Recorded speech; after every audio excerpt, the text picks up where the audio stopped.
Hello class 6. Beta, today we are continuing our chapter number 8 ratio proportion and unitary method और part 5 की इस video में very important questions हम करने वाले हैं। आई होप आप इस वीडियो को बहुत अच्छी तरीके से देखेंगे। हर एक स्टेप को क्वेश्चंस को आप अच्छे तरह से पढ़ लेंगे, समझ लेंगे। कोई प्रॉब्लम आएगी तो बेटा आप हमें व्हाट्सएप ग्रुप पे मैसेज कर दीजिएगा। तो चलिए जल्दी से स्टार्ट करते हैं आज के क्वेश्चंस। तो बेटा आज का जो हमारा टॉपिक है वो है प्रोपोर्शन। क्या होता है proportion? A proportion is an equation which state that two ratios are equivalent. Proportion क्या होती है? एक इक्वेशन होती है जो हमें बताती है कि दो रेशियो इक्विवेलेंट हैं। ठीक है, तो यहाँ पर मैं आपको बता देता हूँ किस तरह से आपको पता लगता है। जैसे मान लीजिएगा कि आपके पास एक रेशियो है 8/10 और एक आपके पास है 20/25। तो ये क्या है? इक्विवेलेंट है। अगर आपको दोनों की आप क्या लिखेंगे, शॉर्टेस्ट फॉर्म लिखेंगे तो दोनों एक सा होगा। 8/10 है ना, 2 4 और 2 5 कितना हो जाएगा? 4/5। इसी तरह 20/25 का करेंगे तो 5 4 और 5 5 तो दोनों में आपको क्या मिलेगा? 4:5 है ना। तो ये क्या हुआ? इक्विवेलेंट।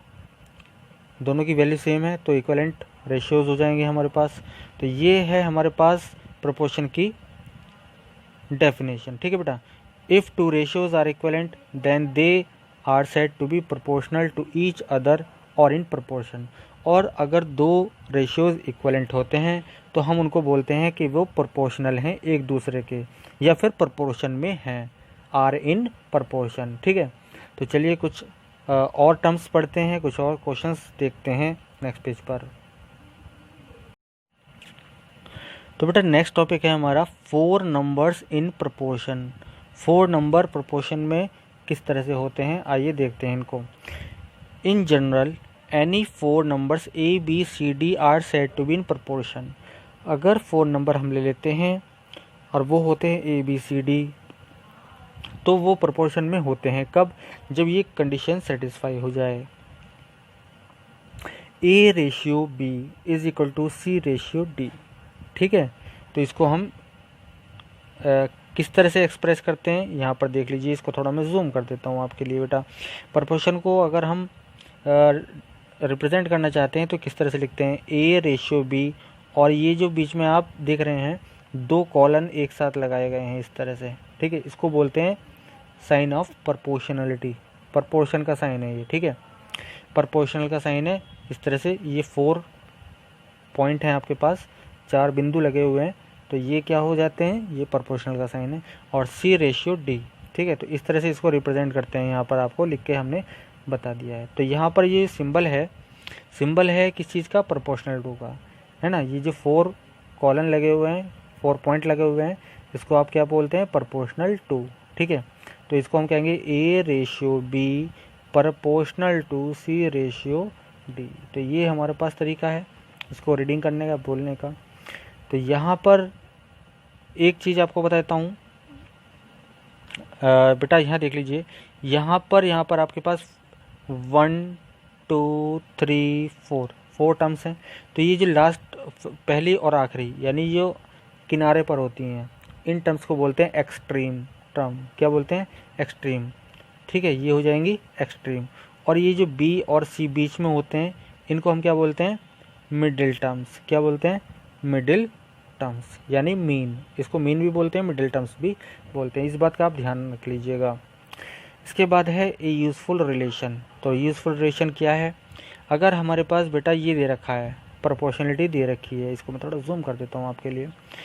अगर ए रेशियो बी प्रोपोर्शनल है सी रेशियो डी के, तो एक्सट्रीम की मल्टीप्लाई और मिड टर्म की मल्टीप्लाई जो होती है वो सेम होती है, यानी A D is equal to B C, है ना। Product of extreme is equal to product of mean. तो यहाँ पर ये आपको लिख के दिखा दिया गया है, product of extreme is equal to product of means. तो ये इम्पोर्टेंट रिलेशन है जिसका हम यूज़ करेंगे क्वेश्चंस में। चलिए इसके बेस पर कुछ क्वेश्चन देख लेते हैं। एग्जांपल 12 पढ़ते हैं। Are the ratio this one and this one in proportional, are in proportion. तो हमसे पूछा गया ये जो दो रेशियो दे रखे हैं क्या ये प्रोपोर्शन में हैं। तो देखिए सबसे पहले तो क्या है कि आप इसको शॉर्टेस्ट फॉर्म में भी ले सकते हैं, दोनों की वैल्यू सेम आएगी तो हो जाएगा। तो यहाँ पर देख लीजिए फर्स्ट हमारे पास ये है, सेकंड वाला ये है, दोनों को राइट कर लिया और हमने एक टेबल से इसको कट किया ऊपर नीचे, है ना, 4 की टेबल से ऊपर नीचे कट हो जाएगा। तो यहाँ पर दोनों की वैल्यू कितनी आ जाएगी 13/27 इक्वलेंट हो गए और both are ratios are equal, hence ratio in proportion. ये तरीका हो गया। तो बेटा आप देखते हैं example number 13, check if the following numbers are in proportion. तो जैसा अभी हमने 12 किया था बिल्कुल सेम है, 12 को भी हम 13 की तरह कर सकते हैं और 13 को 12 की तरह कर सकते हैं। आपको जो अभी यूज़फुल रिलेशन बताया था उसकी हेल्प से करेंगे। तो देखिए पहला वाला आपका यहाँ पर है 3, 7, 15 और 35। तो यहाँ पर आपके पास प्रोडक्ट ऑफ एक्सट्रीम निकाल लीजिए, 3 और 35 और 7 और 15 की मल्टीप्लाई निकाल लीजिए। देख लीजिए दोनों की जो प्रोडक्ट है वो सेम आती है। तो since product of extreme equal to product of means therefore the given numbers are in proportion. तो ये जो नंबर्स हैं प्रपोर्शन में, बी पार्ट भी सेम बिल्कुल इसी तरह से है। यहाँ पर दोनों की जो प्रोडक्ट है, product of extreme product of means equal नहीं है। 192 not equal to 216, so numbers are in not in proportion. तो नंबर प्रोपोर्शन में नहीं है। तो ये हो जाता है। चलिए नेक्स्ट पेज पर और क्वेश्चंस देखते हैं। तो बेटा एग्जांपल नंबर 14 है हमारे पास, इफ़ फाइंड एन, हमें एन फाइंड करना है। If N 6, 55 and 11 are in proportion. अगर एन 6, 55 और 11 जो है प्रपोर्शन में है तो आप देख लीजिए अगर ये 1, 2, 3, 4 प्रपोर्शन में है तो आपको वही लगा देना है। प्रोडक्ट ऑफ एक्सट्रीम यानी n और 11 और 6, 55 की मल्टीप्लाई इक्वल हो जाएगी। तो यहाँ पर आप देख पा रहे हैं, है ना। इसके बाद क्या करना है, 11 को आप अपॉन में ले जाइएगा। ये जब नीचे चला जाएगा क्योंकि साइड चेंज होगी तो ये मल्टीप्लाई का डिवाइड में पहुँच जाएगा। 11 5 जा कट हो जाएंगे, 5 6 जा 30 आपके पास आ जाएगा। n की वैल्यू आपके पास 30 आ गई है। तो ये आपका बहुत इजी आंसर था। क्वेश्चन भी इजी था और आंसर भी कितना छोटा सा है। चलिए एग्जांपल 15 देखते हैं। Determine if the ratio this one and this one two 1 litre from A proportion not. ये जो आपका रेशियो है this one two this one और 400 ml टू 1 लीटर प्रोपोर्शन में है कि नहीं। चलिए पहले सबसे पहले क्या काम करना है, 40 सेंटीमीटर से 1 मीटर का मतलब क्या हुआ, 1 मीटर को 100 सेंटीमीटर लिख लेंगे। तो यहाँ पर आपने लिख लिया और 40/100 कर देंगे। यहाँ से आपका कितना आ जाएगा 2:5 आ जाएगा। इसी तरह 400 ml और 1 लीटर का 1000 ml कर देंगे तो ये भी सेम आएगा। तो दोनों रेशियो हमारे सेम आ जाएंगे। Since the ratios are equal so they are in proportion. Comes on the example number 16. The first, second, fourth terms of proportion are this one. ये आपको 3 टर्म दे रखी हैं। थर्ड आपसे पूछिए तो बहुत सिंपल है। तो थर्ड को आप x मान लीजिएगा। तो आपने लिख लिया यहाँ पर, ये फर्स्ट हो गई, ये सेकंड हो गई, थर्ड हो गई, फोर्थ हो गई। Product of extreme product of mean लगा देंगे। तो यहाँ पर देख लीजिए, है ना, ये हो जाएगा। अब आपको क्या करना है, x की वैल्यू फाइंड करनी है। 18 को नीचे ले जाएंगे अपॉन में, तो 6 3 हो जाएगा, 25/3 आपका आंसर आ जाएगा। बहुत इजी क्वेश्चन था बेटा, है ना। Now comes on the example number 17। The ratio of copper and zinc in an alloy is 9:7. If the weight of zinc in the alloy is 9.8, find the weight of copper in the alloy. तो same है, आपको बिल्कुल 3 चीज़ें रखी हैं। आपको fourth आपको find out करनी है तो आप बड़े इजीली कर सकते हैं। तो आप देख लीजिए, पहले आप जो रेशियो दे रखा है ना, वो राइट कर लेंगे। उसके बाद जो क्वांटिटी दे रखी है उनकी वो राइट कर लेंगे। और जो आपको लास्ट में पूछा है वेट ऑफ कॉपर, तो वेट ऑफ कॉपर बाद, तो पहले कॉपर है बाद में जिंक है, तो आप उसको रेशियो को उसी तरह से राइट करेंगे जैसे आपको जिस क्रम में दिया हुआ है। तो यहाँ पर आपके पास x का 9.8 से 9 का 7 से रेशियो हो जाएगा। कॉपर पहले है तो कॉपर को आपने पहले लिखा है, क्योंकि आपको कॉपर फाइंड करना था, कॉपर को x मान लीजिएगा।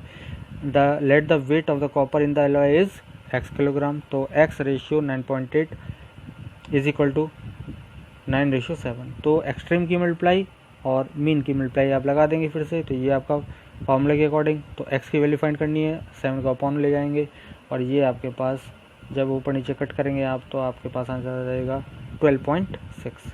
तो कॉपर की जो वेट थी वो आ चुकी है 12.6 किलोग्राम। चलिए नेक्स्ट पेज पे चलते हैं। और नेक्स्ट पेज पे बेटा ये आपका एग्जाम्पल नंबर 18 है, इसको आप बहुत अच्छे से पढ़ लीजिएगा। ये मैं आपको ये होमवर्क दे रहा हूँ और इसको आप बहुत अच्छे से पढ़कर कीजिएगा, ठीक है। अगर कोई प्रॉब्लम होती तो आप हमसे पूछ लीजिएगा। चलिए अब अभी हमने 4 नंबर्स की बात की थी प्रोपोर्शन में, अब हम 3 नंबर्स की बात करते हैं। 3 नंबर्स इन प्रोपोर्शन। जब 3 नंबर प्रोपोर्शन में होते हैं तो क्या होता है, तो यहाँ पर बात करते हैं 3 नंबर्स की। और आपके पास नंबर्स हैं हमारे पास ABC। Let 3 numbers ABC are said to be in proportion. और 3 नंबर्स को भी बिल्कुल सेम उसी तरह करेंगे जैसे 4 नंबर किया था। तो यहाँ पर जो बीच का नंबर होगा B यानी सेकंड नंबर होगा, उसको ही हम सेकंड और थर्ड 2 बार राइट करेंगे। तो हमारे पास लिखने के लिए क्या हो जाएगा, तब हो जाएगा ABBC आर इन प्रपोर्शन। अगर 3 नंबर हों तो ABBC आर इन प्रपोर्शन। तो हमारे पास क्या कंडीशन बन जाएगी, तो वही चीज़ है कि A का रेशियो B से और B का रेशियो C से इक्वल होंगे। तो यहाँ पर फिर क्रॉस मल्टीप्लाई कर देंगे तो यहाँ पर हो जाएगा B² is equal to AC, है ना। तो यहाँ पर क्या हो जाएगा, दिस वन बात वही है जो वहाँ पर 4 में थी, यहाँ पर 3 के साथ भी वही अप्लाई कर देंगे और यहाँ पर सेकंड वाले को थर्ड के बराबर लिखेंगे। तो यहाँ पर क्या है, B² इक्वल टू AC हो जाता है, यानी एक्सट्रीम की मल्टीप्लाई मीन की मल्टीप्लाई के इक्वल हो जाएगी। चलिए यहाँ पर देखते हैं example number 19। Check the whether following are in proportion. ये 3 नंबर दे रखे हैं, ये प्रोपोर्शन में है कि नहीं ये चेक करना है। तो यहाँ पर देखिए 8 दे रखा है बीच में, तो 8 को आपको 2 बार लिखना है। तो आ जाएगा 4, 8, 8 और 16। तो आप इन दोनों की मल्टीप्लाई एक्सट्रीम 16 4 की, तो और इनकी मल्टीप्लाई निकालेंगे तो 16 4 जा 64 होते हैं और 8 8 जा 64 होते हैं, दोनों इक्वल हैं। इट मीन्स ये प्रोपोर्शन में है। इसी तरह से आप बी पार्ट को देख लीजिएगा, ठीक है।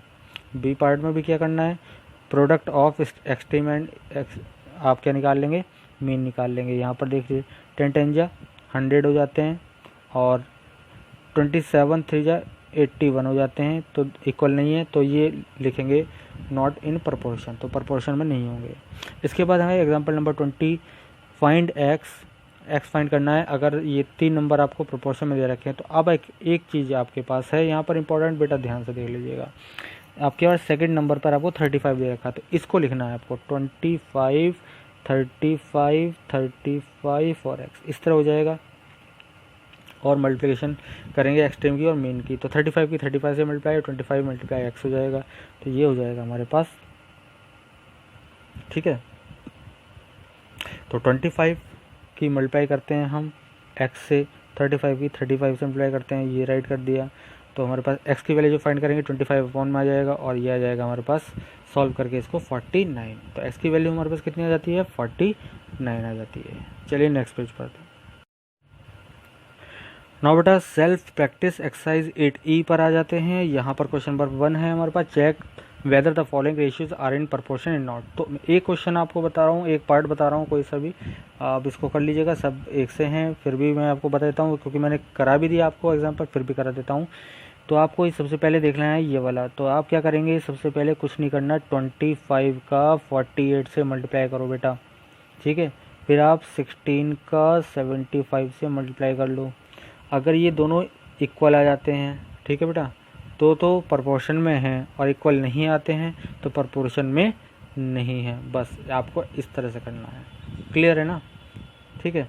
और इसको आप सिंपल भी कर सकते हैं, तो 25/16 ऐसे लिख लीजिएगा और 75/48 कर लीजिएगा।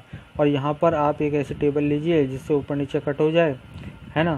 तो 3 की टेबल से कट कर लेते हैं इसको, 3 2 जा 3 5 जा और 3 1 जा 3 6 जा, तो 25/16 25/16। तो दोनों रेशियो सेम हो जाएंगे, इक्वल हो जाएंगे, तो प्रोपोर्शन में है। तो आप इस तरह से भी कर सकते हैं। सेकंड क्वेश्चन है find which of the following sets are in proportion. कौन कौन से हैं, तो फिर से वही करना है आपको, जैसे ए पार्ट बता रहा हूँ 14 की 14 मल्टीप्लाई 9 को आप राइट कीजिएगा, है ना।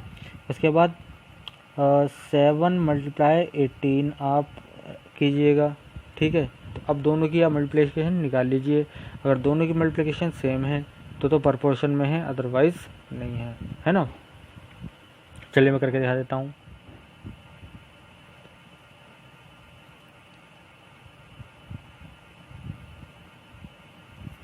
फोर्टी 9 या 126, 18 7 या 126, दोनों इक्वल हैं।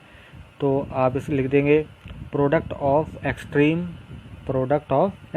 Is equal to product of means.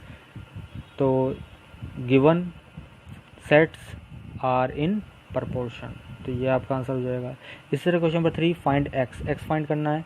तो सीधा सीधा क्या हुआ, एक्सट्रीम और मीन्स की मल्टीप्लाई करना है। 24 multiply 15 is equal to x multiply 18, ठीक है। तो ये हो जाएगा। तो एक्स की वैल्यू कितनी हो जाएगी, एक्स की वैल्यू जाएगी 24 मल्टीप्लाई 15 अपॉन 18 को आप नीचे ले जाएंगे, ठीक है। तो अब 6 से कट कर लीजिएगा, 6 3 जा 6 4 जा और 3 5 जा 5 4 जा 20, ये आपका आंसर आ जाएगा। इसी तरह से इसके सारे पार्ट्स कर लेंगे आप। क्वेश्चन नंबर 4 है, find the missing term find करनी है। तो सिंपल क्या करना है आपको, कुछ नहीं, आपको सीधा क्रॉस मल्टीप्लिकेशन करना है। तो 5 multiply n is equal to 10 into 18, ठीक है, ये हो जाएगा। तो n की वैल्यू फाइंड करने के लिए 10 इंटू 18 और 5 को अपॉन ले जाएंगे, 5 2 जा हो जाएगा, है ना। तो ये हो जाएगा n की वैल्यू 18 2 जा 36। तो इसी तरह से इसके सारे पार्ट्स आप कर लेंगे बेटा। ये इजी है सारा। और question number 5, set up all proportion from the numbers 9 150 105 and 1750। Proportion में है ना, set up all proportion from the numbers. तो 9 150 प्रपोर्शन 105 और रेशियो 1750, इस तरह से आपको राइट करना है। ये हो जाएगा। क्वेश्चन नंबर 6 है, the ratio of the length of the school ground to its width. Length और विड्थ का रेशियो दे रखा है, find length if the width of ground is 45 metre, ठीक है। देखो लेंथ और विड्थ, पहले लेंथ दे रखी है फिर विड्थ दे रखी है, तो उस हिसाब से आप लेके चलेंगे। 5:3 प्रपोर्शन किसके होगा, लेंथ फाइंड करनी है और लेंथ का विड्थ से दे रखा है। तो लेंथ आपकी x हो जाएगी और विड्थ आपकी है रेशियो 45। तो इसमें आप इस तरह से कर देंगे, है ना। 5 multiply 45 is equal to 3 multiply x और x की वैल्यू आप फाइंड कर लेंगे, जिससे मैंने आपको बताया। क्वेश्चन नंबर 7 में, the ratio of income to the expenditure of family is 9:7, find the saving if the income is this one. तो बिल्कुल सेम है सभी क्वेश्चंस। आपको क्या करना है, जिस रेशियो में दे रखा है, जिस पैटर्न पे दे रखा है, उसी पैटर्न पे आप लिखेंगे इनकम और एक्सपेंडिचर। तो इनकम और एक्सपेंडिचर दे रखा है, तो सबसे पहले आप क्या करेंगे, यहाँ पर आपको फाइंड सेविंग फाइंड करनी है। तो अगर आपकी इनकम है तो एक्सपेंडिचर पहले फाइंड कर लीजिए, है ना। तो आपको इनकम 9:7, इसको मैं आपको थोड़ा सा हिंट दे देता हूँ बेटा, कैसे करेंगे आप इसको 9:7 और प्रपोर्शन टू, है ना, कितना इनकम दे रखी है, पहले इनकम दे रखी है 18,000 और रेशियो एक्स ले लीजिए। एक्स क्या है, ये एक्सपेंडिचर है। अब एक्सपेंडिचर निकाल लीजिएगा आप पहले। तो इसका मल्टीप्लाई हो जाएगा 9 से हमारे एक्स का मल्टीप्लाई, 7 का 18 से मल्टीप्लाई। तो एक्स की वैल्यू हमारे पास आती है 18,000 मल्टीप्लाई 7 अपॉन 9 से 9 2 जा 2000, 14,000 आ गए। 14,000 हमारा एक्सपेंडिचर आ गया बेटा, ठीक है। क्या आ गया, 14,000 एक्सपेंडिचर। और हमें सेविंग फाइंड करनी है। तो सेविंग के लिए क्या निकालेंगे, तो सेविंग हो जाएगी हमारे पास, इनकम थी हमारे पास 18,000, है ना, माइनस 14,000 हमारा एक्सपेंडिचर हो गया। तो हमारे पास सेविंग कितनी हो जाएगी, 4,000 हो जाएगी, ठीक है। इस तरह से इस क्वेश्चन को करना है। तो क्वेश्चन नंबर 8 9 10 11, अब सभी क्वेश्चंस मैं आपको दे रहा हूँ होमवर्क में। तो ये सभी क्वेश्चंस आपको करने हैं। कोई प्रॉब्लम होती है तो बेटा व्हाट्सएप ग्रुप पे हमें मैसेज कर दीजिएगा, आपको सॉल्यूशन प्रोवाइड करा देंगे। लेकिन कोशिश कीजिएगा कि आप खुद इन क्वेश्चंस को कर लें। तो बस आज के लिए इतना ही। नेक्स्ट वीडियो में इससे आगे क्वेश्चन हम कवर करेंगे। ओके बेटा।